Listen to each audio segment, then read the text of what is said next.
દાહોદમાં પ્રતિવર્ષની જેમ આ વર્ષે પણ આઠમ એટલે કે ભગવાન શ્રી કૃષ્ણના જન્મોત્સવની ધામધૂમથી મનાવવામાં આવ્યો હતો.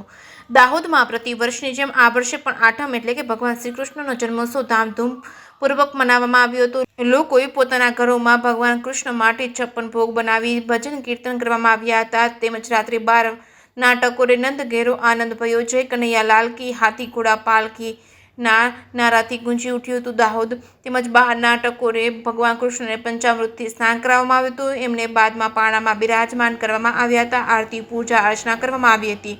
સમગ્ર દાહોદ કૃષ્ણમય થઈ ગયું હતું અને નંદ ઘેરો આનંદ ભયો, જય કનૈયા લાલ કીના નારાથી સમગ્ર દાહોદ ગુંજી उठ્યું હતું. જે સિंह गुजराती સાથે नागेश्वर सिंह, दाहोद। जय श्री कृष्ण।